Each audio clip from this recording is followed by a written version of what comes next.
Bonjour tout le monde. Ce soir, nous recevons Monsieur Taylor, que je vais laisser se présenter au Weasel News pour une interview et un communiqué. Bonsoir, Reggie Taylor, président du CESA. C'est le syndicat des employés de Sant-Andreas. Nous sommes une organisation créée dans le but de promouvoir et de protéger les droits et les intérêts et le bien-être des employés, de tout secteur confondu. Nous avons pour objectif de représenter et défendre les droits et les intérêts et les conditions de travail des employés de Sant-Andreas.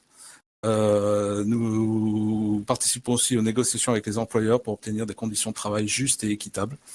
Et nous souhaitons favoriser la solidarité entre les employés et encourager la coopération dans l'atteinte de nos objectifs communs. Donc voilà pour la présentation du CESA. Merci beaucoup. Donc, je vais reprendre votre communiqué avec vous pour vous poser quelques questions du coup dessus. Donc, le cadre, on va dire ici, du communiqué, c'est d'abord des attaques envers les employés qui ont eu lieu ces dernières semaines. Et vous parlez du coup d'une politique sécuritaire du nouveau gouvernement qui a été publiée il y a quelques jours. Qui n'est pas, selon vous, suffisante.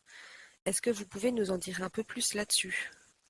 On constate depuis de nombreuses semaines et bien avant l'arrivée de ce nouveau gouvernement que des attaques, des agressions en tout genre ont lieu envers les employés. Et rien n'a été fait jusqu'à maintenant. Alors certes, il est sorti cette politique sécuritaire, mais qui reste une coquille vide pour le moment. Rien n'est ressorti de ça pour l'instant. Alors j'ai vu qu'effectivement, il allait avoir éventuellement lieu une réunion intersyndic, interservice, pardon, pour mettre au point des choses, mais il y a urgence, il faut que ça sorte là. Les employés en ont marre de se faire agresser.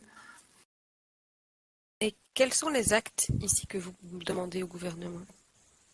Les actes, la sécurité, c'est du régalien, c'est du domaine du gouvernement. Après, on peut toujours émettre quelques propositions, mais on n'est pas maître des effectifs, etc. On peut penser à faire une police de proximité, intensifier les patrouilles autour des lieux de travail, etc. Mais après, tout dépend des moyens que l'on veut donner aux forces de l'ordre pour effectuer ces patrouilles et une politique qui permette de sécuriser les gens sur leur lieu de travail. Wow. Oups. Voilà, en direct, une explosion à côté du Weasel News, ce qui arrive assez fréquemment. Alors, dans la deuxième partie du coup de votre du communiqué, on vous parlait de modifications du CETA impactant directement les employés. Est-ce que vous pouvez nous en dire un peu plus aussi? Alors déjà, la première modification qui a eu lieu sous le précédent gouvernement, qui est la suppression, l'obligation de primes à l'embauche. Donc ça, c'est une première problématique, première casse des acquis sociaux, puisque maintenant, au point de vue du secteur privé, ces négociations pour la prime se font au sein des entreprises et non plus globales. Donc déjà, il va y avoir des différences entre les travailleurs et encore si les entreprises veulent bien signer cet accord. Donc ça, c'est la première modification. Et la deuxième, c'est concernant les casiers judiciaires. Ça, c'est assez vague.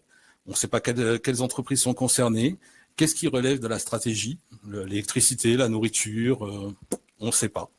Et ensuite, ça commence, la dénonciation commence au niveau des délits mineurs. Mais quels sont les délits mineurs impactés? Tous. Si c'est le cas, si on est en défaut de visite médicale, si on porte non-assistance à personne en danger, ça peut être apporté à l'employeur. Consommation stupéfiant aussi.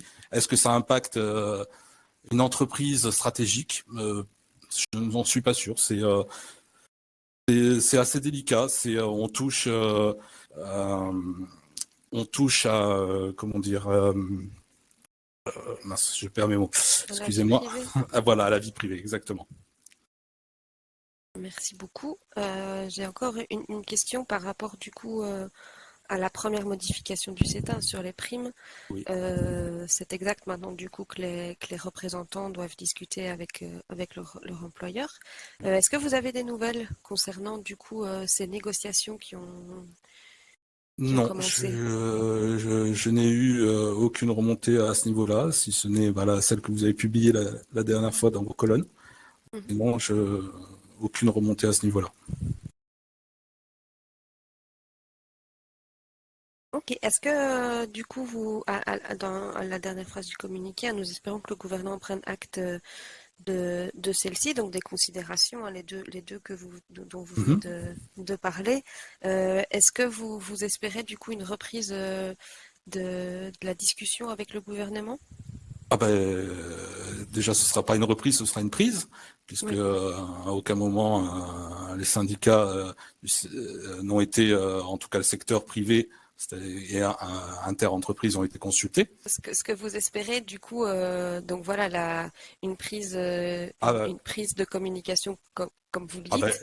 ben oui, je l'espère, d'autant plus que c'était plus ou moins dans le programme du gouvernement lors des élections, reprise du dialogue, etc. Donc, ben, je le souhaite de tout cœur. Eh ben, merci beaucoup, Monsieur Merci à vous. Thébourg.